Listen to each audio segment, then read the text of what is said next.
नमस्कार, नवभारत टाइम्स आप देख रहे हैं। आपके साथ मैं हूं विनीत त्रिपाठी। बांग्लादेश में कट्टरपंथी नेता और इंकलाब मंच के संयोजक शरीफ उस्मान हादी की मौत के बाद राजधानी ढाका समेत कई शहरों में भीषण हिंसक प्रदर्शन हो रहे हैं। प्रदर्शनकारियों ने कई जिलों में भारी आगजनी की है।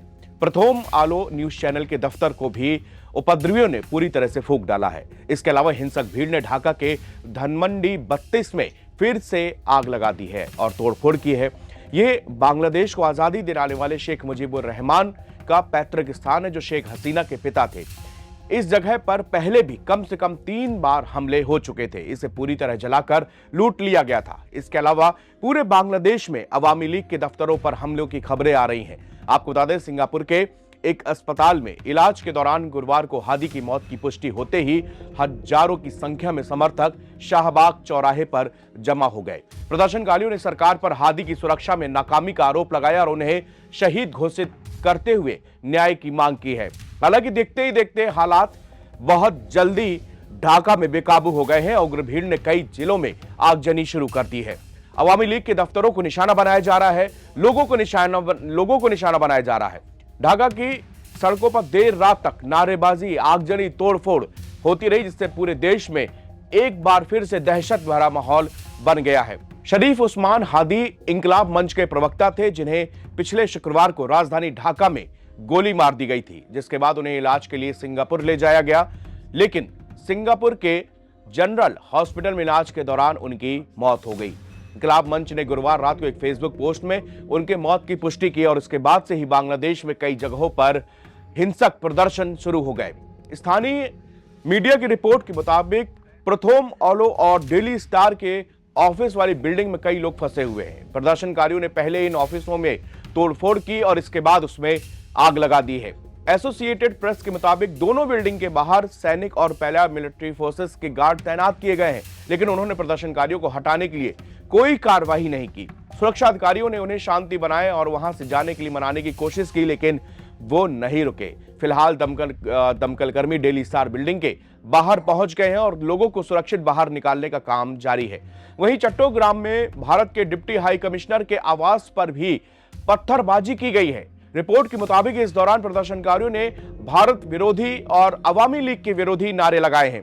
प्रदर्शनकारी गुरुवार रात करीब 11 बजे खुलशी परिसर के बाहर इकट्ठा हुए और हादी की हत्या को लेकर नारे लगाए और अवामी लीग और भारत के खिलाफ जमकर नारेबाजी की है। कुछ प्रदर्शनकारियों ने खुले तौर पर भारत विरोधी और अवामी लीग के नारे लगाए और पत्थरबाजी की भी जानकारी सामने आई है, जिसमें भारतीय आक्रामकता को खत्म करो और लीग यानी कि अवामी लीग से जुड़े लोगों को पकड़ो और मार डालो जैसे नारे भी शामिल थे। बांग्लादेश के विदेश मंत्रालय ने पहले ही पुष्टि की थी कि हादी की सिंगापुर में एक अस्पताल में इलाज के दौरान मौत हो गई है। 12 दिसंबर से उनकी हालत गंभीर थी, जब ढाका के बिजोय नगर इलाके में चुनाव प्रचार के दौरान अज्ञात हमलावरों ने उन्हें सिर पर गोली मार दी थी। बाद में उन्हें बेहतर इलाज के लिए एयरलिफ्ट करके सिंगापुर ले जाया गया, लेकिन उनकी जान नहीं बच पाई। इसी बीच अंतरिम सरकार प्रमुख मोहम्मद यूनिस से शांति बनाए रखने की अपील की है और नागरिकों से कानून अपने हाथ में ना लेने का आग्रह भी किया है। उन्होंने शुक्रवार को राष्ट्रीय शोक दिवस की घोषणा की है, जिसमें देश भर की मस्जिदों में विशेष प्रार्थनाएं की जाएंगी। इसके अलावा उन्होंने कसम खाई है कि हादी की हत्या में शामिल लोगों को कहीं से भी बख्शा नहीं जाएगा।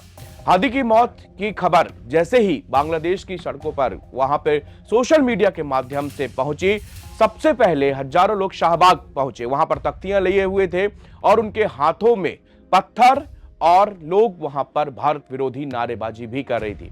उन्होंने बांग्लादेश सरकार के ऊपर आरोप लगाया कि वो हादी की सुरक्षा नहीं कर पाए। राजशाही और शेख मुजीबुर रहमान के घर में भी अवामी लीग के दफ्तर में भी वहां पर आग लगा दी गई है। चटगांव में भारतीय उच्चायोग के कार्यालय में भी पथराव हुआ है। डॉक्टरों ने बताया कि हादी को ठीक न होने वाला ब्रेन डैमेज हुआ था। उसके कई अंग काम करना बंद कर चुके थे, जिसके बाद उनको लाइफ सपोर्ट सिस्टम पर रखा गया था। सिंगापुर के विदेश मंत्रालय ने अपने बयान में कहा कि डॉक्टरों ने पूरी कोशिश की इनको बचाने की, लेकिन इसके बावजूद शरीफ उस्मान हादी चोटों के कारण चल बसे। शरीफ उस्मान हादी पिछले 7 जुलाई में शेख हसीना विरोधी आंदोलन के दौरान मशहूर हुए थे। 32 साल के हादी शेख हसीना विरोधी प्लेटफॉर्म इंकलाब मंच के प्रवक्ता थे। वो फरवरी 2026 में होने वाले बांग्लादेश के आम चुनाव में ढाका 8 निर्वाचन क्षेत्र से स्वतंत्र उम्मीदवार के तौर पर प्रचार भी कर रहे थे। इंकलाब मंच पिछले साल बांग्लादेश में जुलाई विद्रोह के दौरान चर्चा में आया था, जिसके कारण शेख हसीना को प्रधानमंत्री का पद छोड़ना पड़ा था। इस समूह को एक कट्टरपंथी संगठन बताया जाता है। यह समूह अवामी लीग को खत्म करने की कोशिशों में सबसे आगे रहा। हालांकि छात्र विद्रोह में हिस्सा लेने के बावजूद यूनिस सरकार ने पार्टी को भंग कर दिया और उसे चुनाव में हिस्सा लेने से रोक दिया। हादी ने खुद को बांग्लादेश में भारत के कट्टर विरोधी के तौर पर पेश किया। उन्होंने न सिर्फ अवामी लीग बल्कि बांग्लादेश नेशनलिस्ट पार्टी पर भी हमला किया और चेतावनी दी कि बांग्लादेश में अब पुराने तरीके की और भारत समर्थक राजनीति नहीं चलेगी।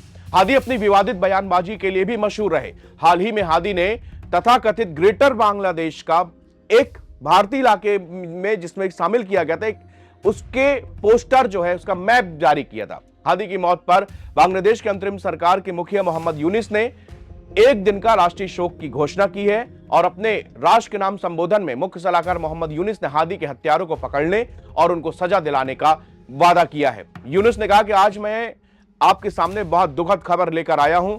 जुलाई विद्रोह के निडर फ्रंटलाइन योद्धा और इंकलाब मंच के प्रवक्ता शरीफ उस्मान हादी अब हमारे बीच में नहीं है। उन्होंने कहा कि हादी हारी हुई ताकतों और फांसीवादी आतंकवादियों के दुश्मन थे। ये अबदस प्रधानमंत्री और प्रतिबंधित अवामी लीग की तरफ इशारा था। उन्होंने कहा, मैं सभी नागरिकों से ईमानदारी से अपील करता हूं कि वो धैर्य और संयम बनाए रखें।